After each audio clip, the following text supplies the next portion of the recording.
مساكم خير وعافية حبايب قلبي، شلونكم؟ إن شاء الله كلكم بخير. طبختنا لليوم برياني بصدر الدجاج. عندنا تمن بسمتي، أنا خليت بالنسبة إلي كوبين وغسلته ونقعته مثل ما تشوفون. وعندي صدر الدجاج قطعته قطع صغار مكعبات، والبوتيتة سويتها همينة مكعبات صغار. وعندنا البصل، وعندنا البازاليا والجزر لأنه مجمدة فخليتها تغلي على النار 5 دقائق، وذبيت ميها حتى طعم التجميد يروح من عندها، وخليتها لها ملح.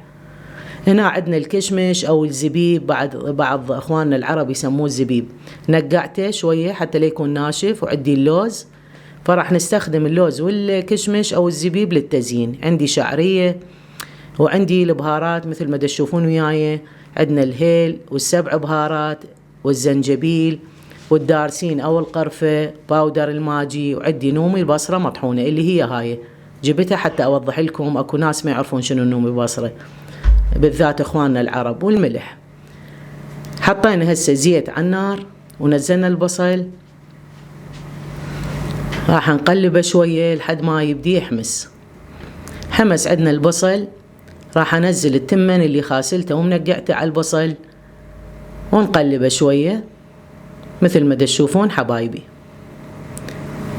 بعد ما قلبناه راح نجيب البهارات اللي جهزناها للطبخة وننزلها على التمن أو الرز. نقلبه شوية ونضيف له المي المغلي. المفروض طبعا المي يعلى عن التمن عقله. احنا حاطين ماجي فبيه ملح، خليت شوية ملح ما خليت هواية.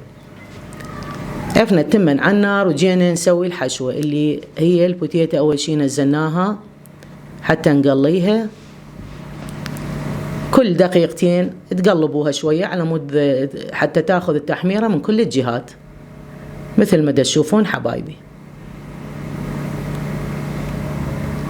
جينا شفنا التمن نشف مية مثل ما تشوفون. هنا راح أنصي عليه وخليه يتهدر. البوتيتة عندنا تقلت مثل ما تشوفون تحمرت، راح نطلعها.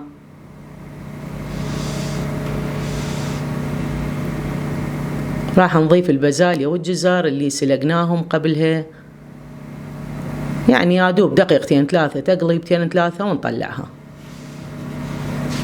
نيجي هنا راح ننزل اللوز.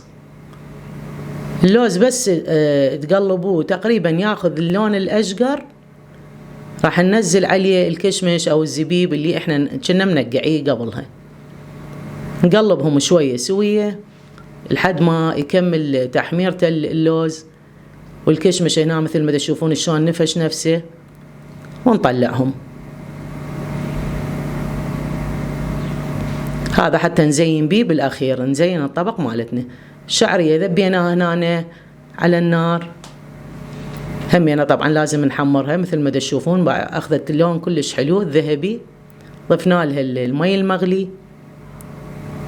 راح أضيف لها هنا المنكهات اللي هي الهيل والدارسين أو القرفة والملح. نتركها شوية على النار لحد ما يبدي ميها ينشف ونرجع. هنا مثل ما تشوفون حبايبنا هنا نشف ميها وتهدرت. وهنا طبعا خلطتها ويا باقي المواد اللي قليناها.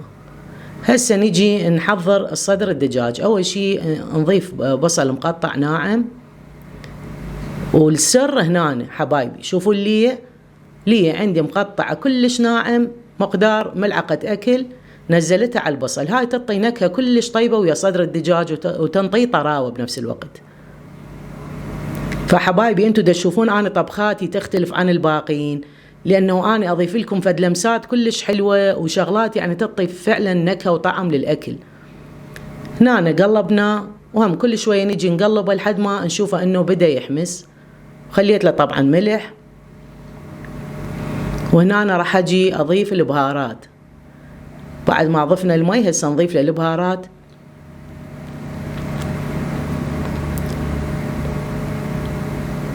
كل هذا تضيفوه يا صدر الدجاج. الملح عندكم، الهيل، الدارسين اللي هي القرفة، وشوية كاري. نقلبه ونخليه على ما ينشف مية. هنا مثل ما تشوفون نشف مية وبدأ يحمس. تأكدت من انه هو استوى، ضغطت عليه بالملعقة او التشفشير اللي عندكم انه هو خلاص استوى. وهنا الحشوة عندي كلها خلطتها وجاهزة. راح اطلع صدر الدجاج اللي استوى، راح اخليه على باقي الخلطة. التمن عندنا تهدر الحمد لله ما شاء الله. شوفوا الحباية مالته، حباية التمن ما شاء الله شلون ناشرة. هسه احنا سوينا، جبنا هذه الخلطة نص من عندها خبطناه ويا التمن او ويا الرز مثل ما تشوفون حبايبي. كل الخطوات سووا هاي بالاخير صبينا وزينا باقي الخلطة.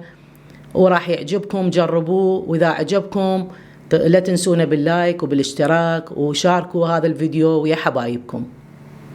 أنا أشكركم لحسن المتابعة. باي باي.